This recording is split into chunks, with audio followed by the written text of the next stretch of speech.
In 6 days, will he be the next president of the United States? That is the big question that you, the voters, will answer over the next 6-day period. And it's a historic election. Make no mistake about that.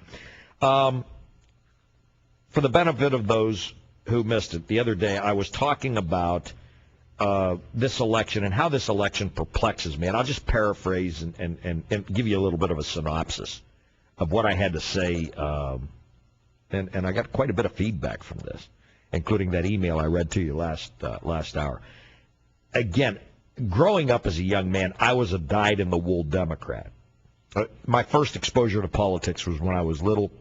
I barely remember Eisenhower. I would have been 4 years old when JFK was elected. So when I grew up, I remember the Kennedy assassination like it was yesterday. I was 7 years old. And the LBJ presidency I remember vividly.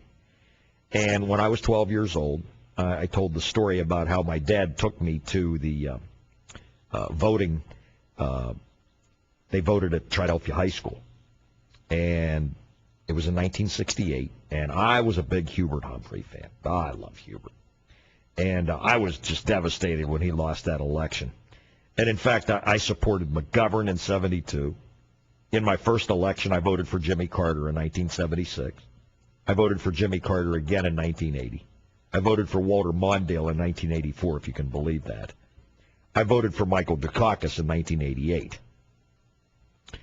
Then, as I told the audience on Monday, there's a reason why you should not and are not permitted to be president until you're 35 years old, because I don't think you're very wise until then.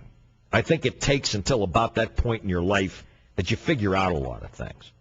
By the time we got to 1992, I had figured out that I was nuts, that it was idiotic to vote along party lines unconditionally without really paying careful attention to what the consequences would be. And so after the 88 convention in which Dukakis was anointed by the Democrats, during that convention, Bill Clinton spoke, and he spoke for 45 minutes, nonstop, rambling dissertation, at which time I said to myself, number one, this guy has just destroyed any political future that he ever aspired of having with that ridiculous speech. In fact, when he said, and in closing, he got a standing ovation because they couldn't wait to get him off the stage to parade Lloyd Benson and Dukakis up there because that's who they wanted to see. They didn't want to see Bill Clinton. He was trying to steal the show. So I remember saying to myself, if that guy ever runs for high office, I can't support him. He's as phony as a $3 bill. And sure enough, 4 years later, here comes Bill Clinton like a bat out of hell. I got to tell you, Clinton was, I believe, a pretty competent administrator. When you compare him, look, I know the Republicans hate him, just like the Democrats hate Ronald Reagan. All right, I think Ronald Reagan was a very effective president. I think Clinton, frankly, for the most part, was a very competent administrator. I didn't vote for him. I thought he was a phony. I still think he's a phony. I voted for Ross Perot in 1992. I voted for Ross Perot again in 1996 as a protest vote against both parties. I'd had it. I voted for Bush in 2000. After 4 years of that, I had had it. That was the first time I'd ever voted for a Republican. He did what he said he was going to do. He did cut taxes, and I was happy about that. But I could see that he was an incompetent buffoon, and that 4 more years of that would invariably lead us into oblivion.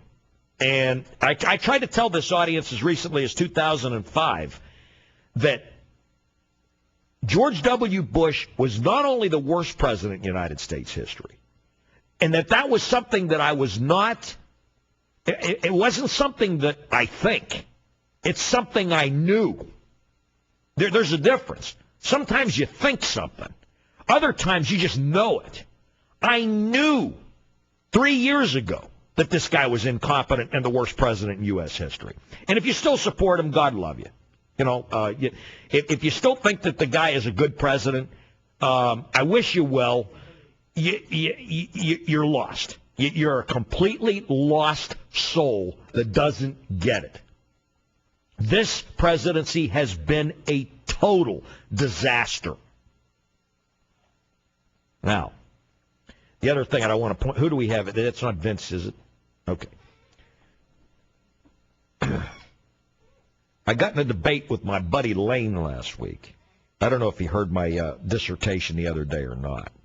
What he said is he basically challenged me to quit sitting on the fence. And what I said was, to myself, sit on the fence. I didn't have time to really think and answer because we called me 5 minutes before the show ended last Thursday. And after I sat and thought, I thought, wait a minute. There's something wrong with this picture. This candidate that he is so sure should be the slam dunk next president of the United States, and it's as obvious as the hand is in front of your face. My question would be why? What makes, example, Barack Obama such an obvious choice for candidate? And why would I be sitting on the fence? And it dawned on me that Lane's candidate for president of the United States was the ultimate fence sitter, the ultimate talker but not doer. Proof of that? His voting record. In the Illinois legislature, he voted present 130 times.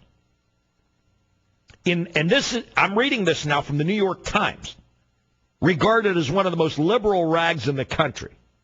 In 1999, Barack Obama was faced with a difficult vote in the Illinois legislature to support a bill